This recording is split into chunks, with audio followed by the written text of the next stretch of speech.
Sir. Hello Sunil గారు, బాగున్నారా sir? బాగున్నానండి, బాగున్నాను సార్. పెటిక అంటే ఫోన్ హీరో అని చెప్పారు సార్. అక్కడే డిఫరెంట్ 100 మార్క్స్ కొట్టేశారు. అయితే మీరు ఈ సినిమాలో ఫోన్తో బాధపడ్డారా, లేకపోతే ఫోన్ మీకు మీ సినిమాలో హెల్ప్ చేసిందా, ఏంటి సార్?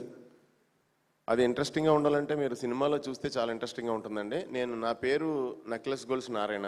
నెక్లెస్ గోల్స్ నారాయణ నా పేరు ఈ సినిమాలో. నేను వాచ్మెన్ క్యారెక్టర్ నాది. అలాగే మా ఫ్యామిలీ ఇది. వావ్. నా లైఫ్ని ఈ హీరో వచ్చి కలిసాక, అంటే సెల్ ఫోన్ వచ్చి కలిసాక, అంటే ఇప్పుడు మనకి సెల్ ఫోన్ మనం కొన్న తర్వాత ఎప్పుడైనా మీరు అందరూ జీవితాల్లో ఏదోటి చేంజెస్, డెవలప్మెంట్స్ అన్ని జరిగి ఉంటాయి కదా. అలా నా లైఫ్లో ఏం చేంజెస్ జరిగినాయి. Okay okay. సో అలా ఇంట్రెస్టింగ్ ప్లాట్ అనమాట మీది. చాలా ఇంట్రెస్టింగ్ అండి. యాక్చువల్గా జస్ట్ ఆర్డినరీ అని పెట్టినట్టున్నారు పేరు, కానీ ఇది ఎక్స్ట్రాడినరీ మూవీ అండి, నిజం చెప్తాను. అలాగే నాకు ఫస్ట్ ఇదంతా నా క్యారెక్టరు, నా ఇది వదిలేండి. ఎప్పుడైనా ఏదైనా ఉన్న ఒక 10 మంది వచ్చి మనకు క్యారెక్టర్ చెప్తే అందులో బెటర్గా ఉన్న క్యారెక్టర్ మనం సెలెక్ట్ చేసుకుంటాం జనరల్గా. కానీ నా క్యారెక్టర్ చెప్పడానికి నా క్యారెక్టర్ ఒకటి చెప్తే చాలు ఎవరికైనా, జనరల్గా చెప్పరు. తను నాకు రమేష్ మొత్తం నాకు చెప్పినప్పుడు స్టోరీ స్టార్టింగ్ నుంచి ఎండింగ్ దాకా చెప్పాడండి. నేనైతే అంటే మీరు రేపు పొద్దున్న చూస్తారు కదా, చాలా ధైర్యంగా చెప్పగలను ఈ మాట. నేనైతే అసలు ఇలాంటి కథ మీద నేను పుట్టాక టిల్ నౌ ఇప్పుడు దాకా నేను సినిమా ఎప్పుడు చూడలేదండి. ఇలాంటి పెర్సెప్షన్లో ఇలాంటి కథ అంటే మీరు కొత్త కథ కావాలి, కొత్తగా చేయాలి, ట్రెండీగా చేయాలి, కొత్త కథ కావాలి, ఏదో కొత్త న్యూ ఉండాలంటున్నారు కదా.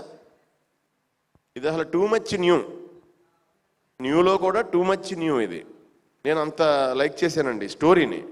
సో నేను కూడా మీ అందరితో పాటు సినిమాలో చిన్న క్యారెక్టర్ యాక్ట్ చేసిన మళ్ళీ ఎప్పుడు చూస్తానా, ఈ సినిమా ఎప్పుడు రిలీజ్ అవుతుంది, ఎప్పుడు చూస్తానా అనేంత యాంగ్జైటీ ఉంది. ఈవెన్ డబ్బింగ్ చెప్పినప్పుడు కూడా నా పోర్షన్ చూసి మిగతా పోర్షన్ చూడాలని అనిపించి లేదు నేను చాలా రోజులైంది ఆడియన్గా కిక్ మిస్ అయిపోయాను. ప్రతి సినిమా నేను వెళ్ళిపోయి ఏం చేస్తానంటే, నవ్వే డేస్లో అదొక మనకి చాలా పాపం ప్రాబ్లం అందరికీ ఏంటంటే వాళ్ళ ఇది తలరాత. మనం సినిమా చూడటానికి వెళ్ళినప్పుడు మా టైంలో అయితే టికెట్ కొనుక్కున్న తర్వాత బ్యానర్ కాడి నుంచి ఎగ్జైట్మెంట్ ఉండేది, నెక్స్ట్ ఏంటి అని. కానీ ఇప్పుడు ఏమవుతుందంటే వద్దనుకున్నా మన సెల్ ఫోన్లోకి ఆ సినిమా గురించి ఇన్ఫర్మేషను చిన్న బిట్స్ అవి వచ్చేస్తున్నాయి. సో మనం డబ్బులు ఖర్చు పెట్టి సినిమా చూడటానికి వెళ్ళినప్పుడు కూడా తెలిసిపోయే చూడటానికి వెళ్తున్నాం. సో మీరు అందరూ దయచేసి ఈ సినిమా ఇంకే సినిమా అయినా దాని గురించి ఏం తెలుసుకోకుండా మీకు ఇష్టమైతే వెళ్ళి చూడండి. అప్పుడు మీరు కిక్, మేము ఇంతకుముందు మా టైంలో కాలేజీలో చదువుకున్నప్పుడు ఓ సినిమా చూసినప్పుడు ఏ కిక్ ఫీల్ అయ్యామో మీరు అంత కిక్ ఫీల్ అవుతారు. మీరు పెట్టిన డబ్బులకి 200% న్యాయం జరుగుతుంది. సో ఇలాంటి కొత్త సినిమాలు ఎంకరేజ్ చేయండి. మీరు అనుకున్నట్టు ఇంకా కొత్తగా రావడానికి, చాలా సినిమాలు రావడానికి అది నాంది పలుకుతుంది.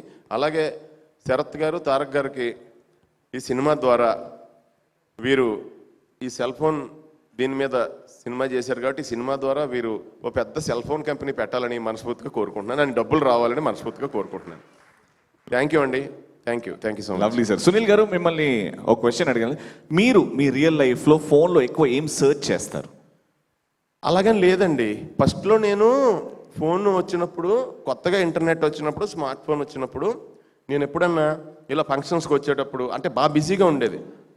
ఆ షూటింగ్ నుంచి బయలుదేరి ఫంక్షన్కి వచ్చేయాలి. అప్పట్లో ఏదైనా జోకులు చెప్పండి సార్ అనేవారు. అప్పుడు గూగుల్ సెర్చ్లోకి వెళ్ళి ఆ టైంలో అంటే ఆల్మోస్ట్ ఒక 15 years బ్యాక్ గూగుల్ సెర్చ్లోకి వెళ్ళి bus stop jokes, bar jokes ఇలా కొట్టివ్వండి నాకు వచ్చిన ఇంగ్లీష్లో. ఆ జోక్స్ 4-5 ఉండి ఆ ఇంగ్లీష్ నాకు ఒకలాగా అర్థమయ్యేది, నాకు ఒక జోక్ ఫామ్ అయ్యేది. దాని నుంచి అదే జోకో నేను చెప్పేది జోకో నాకు తెలియదు, కానీ ఇది నాకు జోక్ వచ్చేది. సో అది వచ్చి స్టేజ్ మీద చెప్పేసి ఏదో పెద్ద నా క్రియేషన్ లాగా మేనేజ్ చేసి వెళ్ళిపోతూ ఉండేవాడు. నా స్టేజ్ మీద మేనేజ్ చేయడానికి అప్పట్లో ఉపయోగపడింది.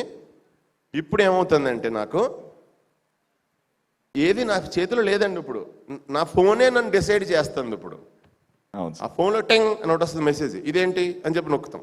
So now we are not operating the phone is operating us. నిజమైతే లవ్లీ సార్. నేను నా లైఫ్లో సెల్ ఫోన్ వచ్చినప్పటికీ లేనప్పటికీ ఒక పెద్ద వ్యత్యాసం తెలుసుకున్నానండి. ఈ స్మార్ట్ ఫోన్ వచ్చాక నా చేతిలో అన్ని కెమెరా, ఫోను, మెయిల్స్, లెటర్స్, ఇంక ఇదే లైఫ్. ఈ రోజున మనం ఏదైనా ఎప్పుడైనా ఎవరన్నా మనకు తెలుసు హాస్పిటల్లో జాయిన్ అయినా ఐసీయూలో ఉన్నా వాళ్ళ పక్కన ఫోన్కి పర్మిషన్ ఇస్తారు, కానీ వాళ్ళ అమ్మ నాన్న కూడా పర్మిషన్ ఇవ్వరు ఐసీయూలో. సో ఇది అంత ఇంపార్టెంట్ అయిపోయింది మనకి. నా ఫీలింగ్ ఏంటంటే, నా ఫోన్ నా దగ్గరికి వచ్చిన తర్వాత నేను ఏం తెలుసుకుంటున్నానంటే, ఈ ఊర్లో ఉన్న ప్రపంచంలో ఉన్న మొత్తం అందరి ఇన్ఫర్మేషన్ తెలుసుకున్న బ్రెయిన్లో పెట్టుకుంటున్నాను. నా గురించి మటుకు నాకేం తెలియట్లా. నా గురించి ఆలోచించుకునే టైం నాకు ఎప్పుడు దొరకట్లా. ఇంతకుముందు ఫోన్ లేనప్పుడు నా గురించి నేను ఆలోచించుకుని నా నెక్స్ట్ యాంబిషన్ ఏంటి, దానికి ఏం చేయాలి, ఏం కష్టపడాలి, ఏదైనా డైలాగ్ పేపర్ ఉంటే సెట్లో కూర్చొని సొంతం ఆ సీన్లన్నీ అలాగే వచ్చినాయండి. అవునవును. ఎలా అంటే సీను వైట్ల గారితో డిస్కస్ అనే ఇలా చేద్దాం అలా చేద్దాం అలా చేద్దాం అంటే ఈ లోపు అసిస్టెంట్ వస్తాడు. ఇప్పుడైతే సార్ ఫోన్ వచ్చింది సార్. అలాగా మన లైఫ్ని ఫోనే కంట్రోల్ చేస్తుందండి. మనం ఫోన్ కొనటం వరకే మన బాధ్యత, తర్వాత ఆవిడే చూసుకుంటుంది మన పని అంతా. లవ్లీ సార్, చాలా బాగా చెప్పారు. అండ్ మీరు జోకులు చూసి మాకు చెప్పారు. నేను ఆవిడే అంటానికి ఆయన అంటానికి ఒక రీజన్ ఉంది, చెప్పనా? ఆవిడ అంటానికి ఎందుకంటే ఆదిశక్తి మాతే. ఆవిడ అంటానికి రీజన్ ఒకటి ఉందండి. ఫోన్ ఆవిడే అంటాను నేను. ఎందుకంటే అంటే ఒక ఆడ మనిషి మగవాడు అవ్వగలరు, కానీ ఒక మగవాడు ఆడది అవ్వలేడు. ఇంకో ఆడ మనిషిని పెళ్లి చేసుకోవాలి. సో ఇది ఇప్పుడు అన్నీ మనకి. సో అందుకు ఆవిడే నాకు మట్టికి సెల్ ఫోన్ ఆవిడే. ఆవిడే అంటే మాత. మీరు ఆవిడంట హీరో. ఈయన బాధ ఒకటే సార్, నేను హీరో అని.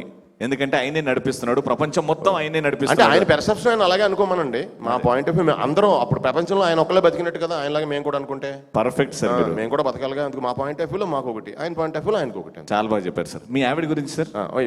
మా ఆవిడ గురించి అంటే మా ఆవిడ గురించి అభిప్రాయం చెప్పమంటారా, ఆవిడ మాట్లాడమంటారా? అంటే మీ ఆవిడ గురించి ఇంట్రొడక్షన్ ఇచ్చి ఆవిడకి ఇస్తే. ఆవిడ శాంత మా ఆవిడ చాలా అంటే అంత గ్యాప్ ఇవ్వద్దు సార్. మా ఆవిడ చెయ్యి పెద్దది, కొంచెం ఏదన్నా వస్తువు తీసుకోవడానికి. నా చెయ్యి కొంచెం చాలా చిన్నది, పాకెట్ మీద అలాగా కంట్రోల్ చేసుకునే ఉండే నా చెయ్యి. సో ఇంక మీకు అర్థమైందిగా. అర్థం.